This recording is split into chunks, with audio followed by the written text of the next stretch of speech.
হাসপাতালের করিডোরে বসে আছি সবাই। সবার চোখে মুখে চিন্তার ছাপ। কেউ কিছু বলছে না, হয়তো কি বলা উচিত সেটাই বুঝতে পারছে না। শাদাব ভাইয়া, ফাহাদ ভাইয়া আর রাহুল ভাইয়া গেছে ডক্টরের সাথে কথা বলতে। যে লোকটা আমাকে ফোন করেছিলেন তিনিও আমাদের সাথেই আছেন। তার বর্ণনানুসারে শায়েন ভাইয়া অনেক স্পিডে বাইক চালাচ্ছিলেন আর তখনই একটা প্রাইভেট কারের সাথে ধাক্কা খান। এক কোণে চুপচাপ মাথা নিচু করে বসে আছি আমি। আমার পাশেই বসে আছে আপু। আপু বরাবরই একটু বেশি ইমোশনাল, একটু কিছুতেই কেঁদে কেঁদে গা ভাসিয়ে দেয়। স্বভাবানুসারে এখনও চুপ করে চোখের পানি ফেলে চলেছে সে। কেন করলি এরকম? তখন যদি তুই এমনটা না করতি তাহলে উনি এত স্পিডে বাইক চালাতো না আর অ্যাক্সিডেন্টও হতো না। এখন ভালো লাগছে তোর? আপুর কথায় কষ্ট পেলেও কিছু করার নেই আমার। সত্যিই তো আমি শায়েন ভাইয়ার অ্যাক্সিডেন্টের জন্য দায়ী। আমি তো জানতাম শায়েন ভাইয়ার রাগ অনেক বেশি, তবুও তখন কেন যে এমন করলাম? রাহুল ভাইয়ার ডাকে আমরা সবাই সামনে তাকালাম। শাদাব ভাইয়া আর ফাহাদ ভাইয়ার কাঁধে ভর দিয়ে দাঁড়িয়ে আছেন শায়েন ভাইয়া। উনার মাথায় আর পায়ে ব্যান্ডেজ করা। খালাম্নি দৌড়ে গেলেন শায়েন ভাইয়ার কাছে। কান্না করতে করতে বললেন, তুই ঠিক আছিস তো বাবা? খুব লেগেছে না? কেন যে এই বাইক নিয়ে পড়ে থাকিস? আজকে যদি তোর কিছু একটা হয়ে যেত তাহলে আমি আর তোর বাবা কি করতাম? ওফ মা, কান্নাকাটি থামাও তো। কিছু হয়নি আমার, শুধু মাথায় আর পায়ে একটু লেগেছে। ফাহাদ ভাইয়া বললেন, হ্যাঁ আন্টি, টেনশন করবেন না, বেশি কিছু হয়নি। ডাক্তার বলেছে একটু রেস্ট নিলেই পায়ের আর মাথার ক্ষত ভালো হয়ে যাবে। ব্যাস এটুকুই। ফাহাদ ভাইয়ার কথা শুনে সবাই একটু স্বস্তির নিঃশ্বাস নিল যেন। শায়েন ভাইয়াকে নিয়ে খালাম্নিদের বাসায় চলে এলাম সবাই। এর মধ্যে আমি একবারও শায়েন ভাইয়ার দিকে চোখ তুলে তাকাইনি। কি করে তাকাতাম? আমি নিজেই তো এর জন্য দায়ী। উনার চোখের দিকে তাকিয়ে কথা বলার সাহস আমার নেই। মা আর ভাইয়া বাসায় চলে গেছে। খালাম্নি আমাকে আর আপুকে যেতে দেয়নি। আমরা খালাম্নির বাসায় থাকব। রাহুল ভাইয়ারাও থেকে গেছে আজকের জন্য। শায়েন ভাইয়া তার ঘরেই শুয়ে আছেন। সবাই উনার সাথে কথা বলেছেন, কিন্তু আমি দরজার বাইরে দাঁড়িয়ে আছি। উনি যদি আমাকে দেখে আরও উত্তেজিত হয়ে পড়েন? উনার এখন উত্তেজিত হওয়া একদম ঠিক হবে না। সবাই একে একে বেরিয়ে যাচ্ছে রুম থেকে। শায়েন ভাইয়া নাকি একটু একা থাকতে চাইছে, কিন্তু আমার যে উনার সাথে কথা বলতে ইচ্ছে করছে। উনি রাগ করবেন জেনেও উনার ঘরে যেতে ইচ্ছে করছে। সব দ্বিধাদ্বন্দ্ব কাটিয়ে পা বাড়ালাম শায়েন ভাইয়ার রুমের দিকে, কিন্তু ভেতরে ঢুকার আগেই কেউ পিছন থেকে আমার হাত টেনে ধরল। আমি পিছনে ঘুরে দেখি আপু আমার হাত ধরে আছে। কোথায় যাচ্ছিস? শায়েন ভাইয়ার ঘরে। তোর কি একটুও বুদ্ধি নেই মাইশা? কেন?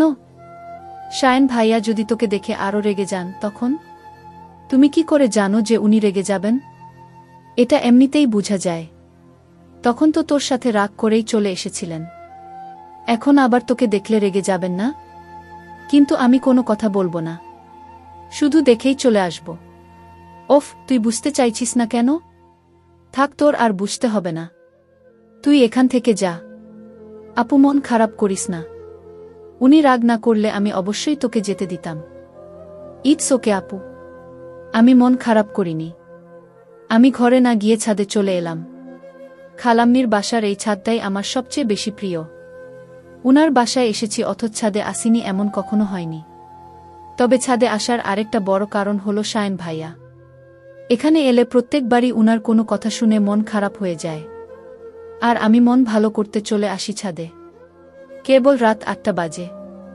আজকে আকাশে মস্ত বড় থালার মতো একটা চাঁদ উঠেছে।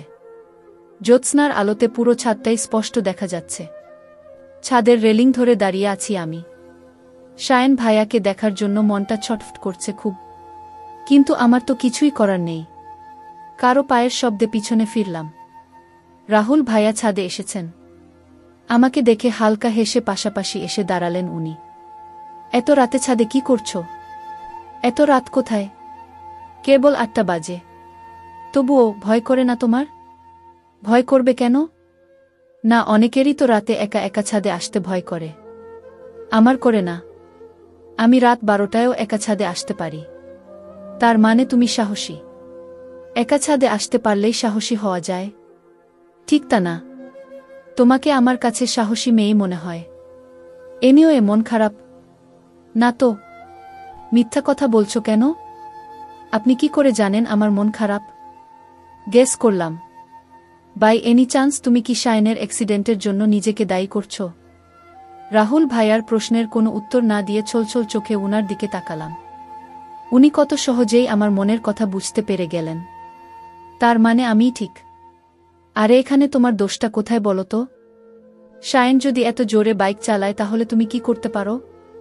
কিন্তু উনি তো আমার কথা শুনেই রাগ করে এত স্পিডে বাইক চালাচ্ছিলেন। ওহো, আবার এই একই কথা। তখন তো শায়নও তোমার সাথে খারাপ ব্যবহার করেছিল। তাই তোমার নিজেকে অপরাধী ভাবার কোনো কারণ নেই। বুঝলে? বুঝলাম।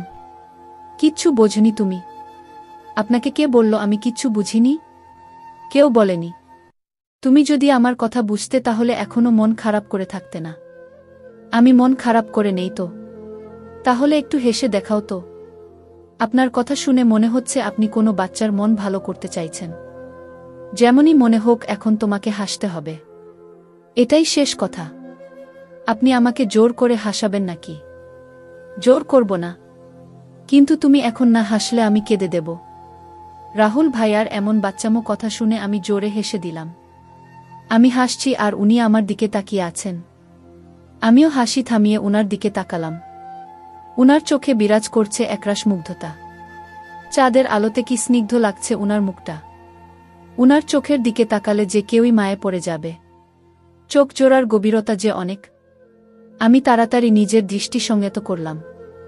এই প্রথম শায়ন ভাইয়া ছাড়া অন্য কোনো ছেলের দিকে এভাবে তাকালাম আমি। এখন নিজের কাছেই কেমন লাগছে আমার। কি ভাবলেন উনি? উনি আমার কানের কাছে এসে বললেন, চাঁদের হাসির সাথে আরেকটা পরীর হাসি দেখতে পেরে আমি নিজেকে ধন্য মনে করছি ম্যাডাম।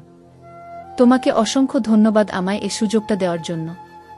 এই চাঁদনী রাতটা চিরস্মরণীয় হয়ে থাকবে আমার কাছে। আমি রাহুল ভাইয়ার কথার কোনো মানে বুঝতে পারছি না। এখান পরি পেলেন কোথায় উনি? কই, আমি তো দেখতে পারছি না। আর আমিই বা পরি দেখার সুযোগ করে দিলাম কি করে? রাহুল ভাইয়া আর কিছু না বলে চলে গেলেন। আমি কতক্ষণ ধরে চিন্তা করেও কোনো উত্তর না পেয়ে চলে এলাম ছাদ থেকে। রাত প্রায় 2টা বাজে। কিছুতেই ঘুম আসছে না আমার। শায়ন ভাইয়াকে দেখতে ইচ্ছে করছে ভীষণ। এখন তো উনি ঘুমাচ্ছেন। আমি যদি এই ফাঁকে গিয়ে উনাকে দেখে আসি তাহলে তো উনি বুঝতেও পারবেন। হ্যাঁ, এটাই ভালো হবে।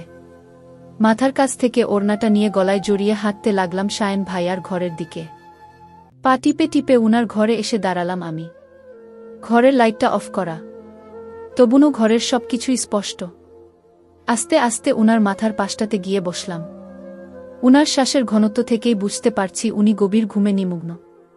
মাথার ব্যান্ডেজটাতে হালকা হালকা রক্তের ছোপ। রক্ত দেখেই বুকের ভেতর মোচ দিয়ে উঠল আমার। উনার এই অবস্থার জন্য কোনো না কোনোভাবে আমিই দায়ী। এটা কিভাবে মেনে নেব আমি? আমি উনার হাতটা নিজের হাতের মুঠোয় নিয়ে আস্তে আস্তে বলতে লাগলাম, সরি, আমি তখন এমনটা করতে চাইনি। কিন্তু রাগে মাথা ঠিক ছিল না। আপনিই বলুন, রাহুল ভাইয়া তো একটা বাইরের লোক। হতে পারে আপনার বেস্ট ফ্রেন্ড, কিন্তু আমার কাছে তো একজন বাইরের লোক। আপনি উনার সামনে আমাকে অপমান করছিলেন। আমি সেটা মেনে নিতে পারিনি। তাই বলে আপনি এত জোরে বাইক চালাবেন? আপনার কিছু হলে তো আমি মরেই যেতাম। আপনি আমায় ভালো না বাসলেও আমি তো বাসি। সেদিন বলেছিলাম আপনার প্রতি ভালোবাসাটা আর প্রকাশ করব না, তাই দেখুন এই রাতের বেলা লুকিয়ে লুকিয়ে এখানে এসেছি। আমার ভালোবাসা অপ্রকাশিত হয়েই পড়ে থাক, কিন্তু আপনি কষ্ট পান এটা আমি কখনোই চাইনি। কথা বলতে বলতে কখন চোখ থেকে পানি পড়া শুরু করেছে বুঝতেই পারিনি আমি। তাড়াতাড়ি চোখ মুছে উঠে দাঁড়ালাম। এখানে আর দাঁড়িয়ে থাকা ঠিক হবে না। উল্টো দিকে ঘুরতেই হাতে অনুভব করলাম। ভয়ে বুক ধুকধুক করছে আমার। তাহলে কি শায়ন ভাইয়া জেগে গেল? উনি কি এবার অনেক রাগারাগি করবেন? কি হবে এখন? ভয়ে ভয়ে পিছনে ফিরলাম আমি। যা ভাবছি তাই। শায়ন ভাইয়া জেগে গেছেন। তবে উনার চোখে মুখে রাগের কোনো অস্তিত্ব নেই। আমি মাথা নিচু করে দাঁড়িয়ে আছি।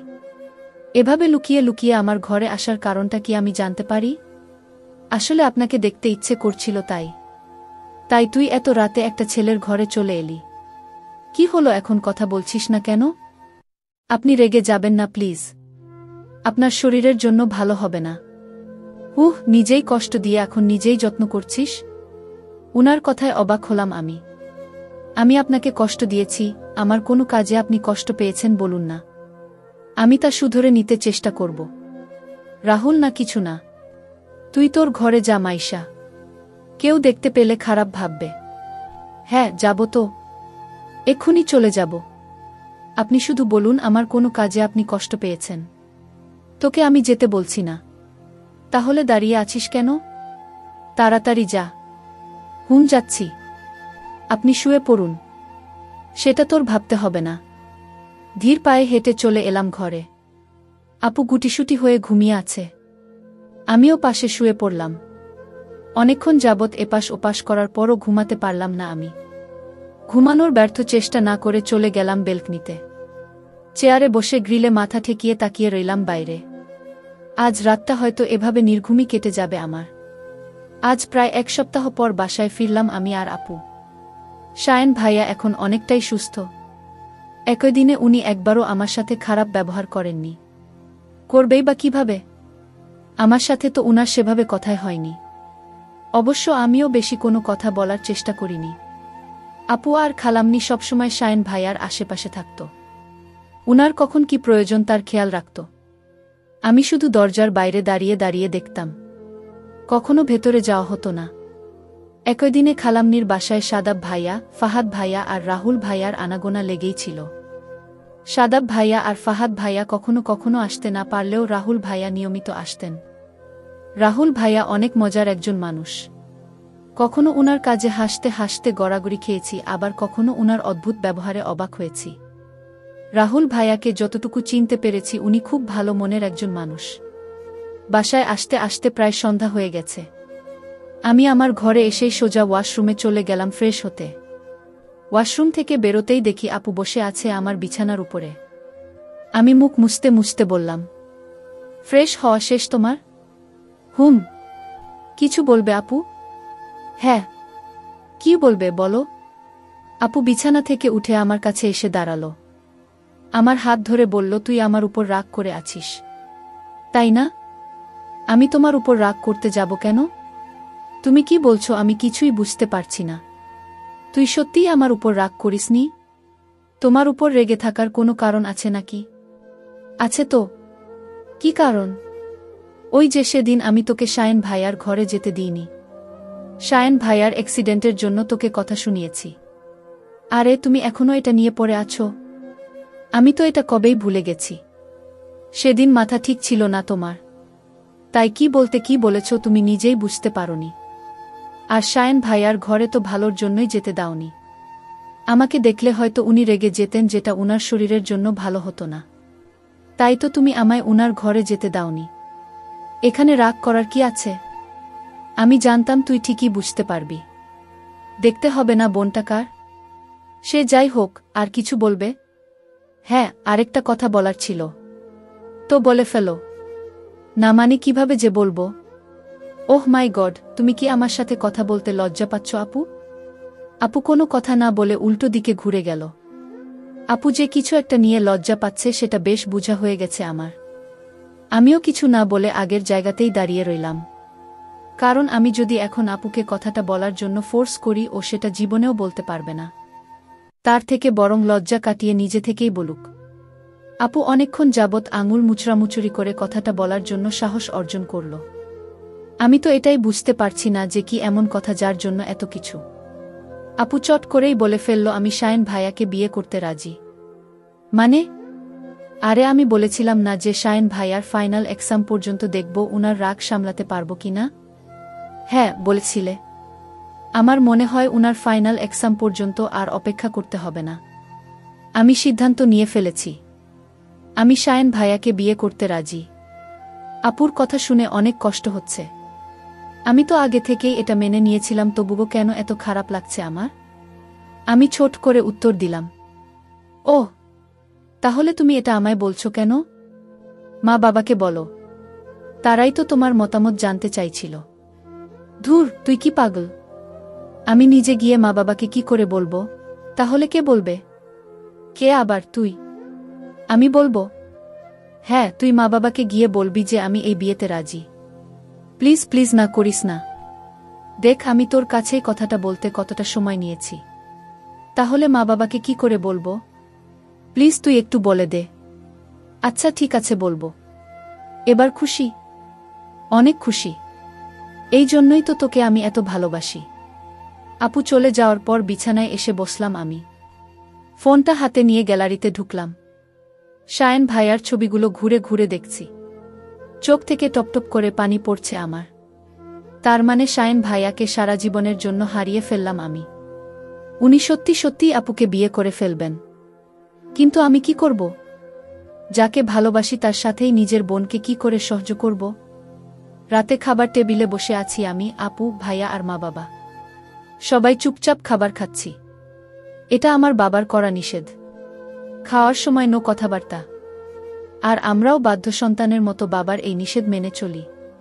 আপু সেই কখন থেকে আমাকে ইশারা করে চলেছে যেন কথাটা বলি। খাওয়া দাওয়া শেষে বাবা মাকে বললাম আমি কিছু বলতে চাই। আমার কথা শোনার জন্যই তারা তখন থেকে বসে আছে। কিন্তু আমিও কথাটা বলতে পারছি না।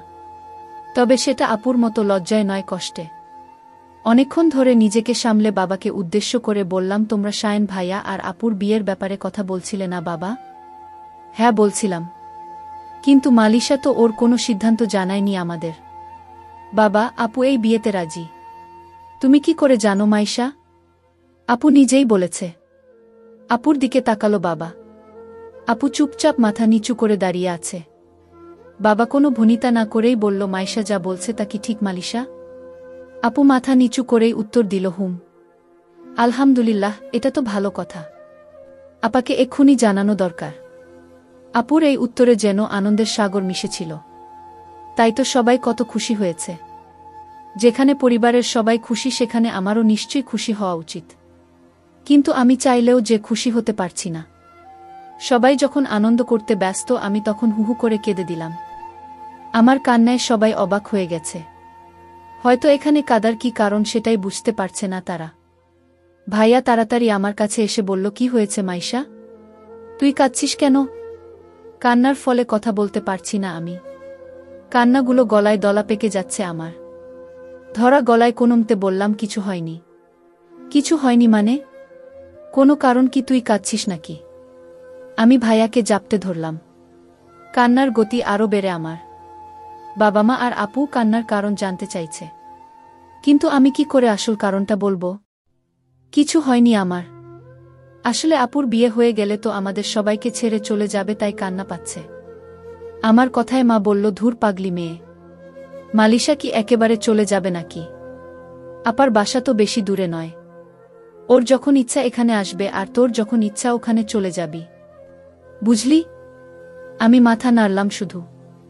ভাইয়া বলল, এই ছোট একটা কারণে কাঁদছিস? আর আমি ভাবলাম কি না কি।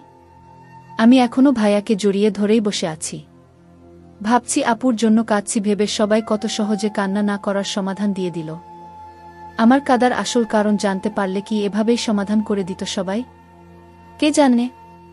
ভার্সিটির লাইব্রেরিতে বসে আছি আমি। সারা আজকে কোনো এক বিশেষ কারণে ভার্সিটি আসেনি। তাই আমার মনটা লবণ ছাড়া তরকারির মতো হয়ে আছে। ভাবলাম কোনো বই পড়ে মনের বর্তমান অবস্থার পরিবর্তন করি। সেই কখন থেকে বইগুলো দেখে চলেছি, কিন্তু কোনটা পড়ব বুঝে উঠতে পারছি না। অবশেষে একটা বই হাতে নিলাম পড়ব বলে। বইটা নিয়ে টেবিলে বসার জন্য জায়গা থেকে সরে আসতেই একটা কাঁচ ভাঙার শব্দ এলো কানে। পিছনে ঘুরে দেখি একটা কাচের বোতল ভেঙে পড়ে আছে নিচে। দেখেই বোঝা যাচ্ছে দেয়ালের সাথে লেগে ভেঙে গেছে বোতলটা। আমি যেই জায়গায় দাঁড়িয়েছিলাম ঠিক সেই জায়গায় পড়ে আছে। তার মানে আমি আরেকটু পরে সেখান থেকে আসলেই আমার মাথায় লাগতো বোতলটা। কিন্তু এই লাইব্রেরিতে কাচের বোতল এলো কোথা থেকে? আর সেটা দেয়ালেই বা ছুঁড়ে মারল কে? কিছুই বুঝতে পারছি না আমি। সবটা কেমন রহস্যময়। সেদিন রাস্তায় ধাক্কা খাওয়া আর আজকে এই কাচের বোতল। সবকিছুই কি কাকতালীয়? কিন্তু আমার সাথেই কেন ঘটছে এমন?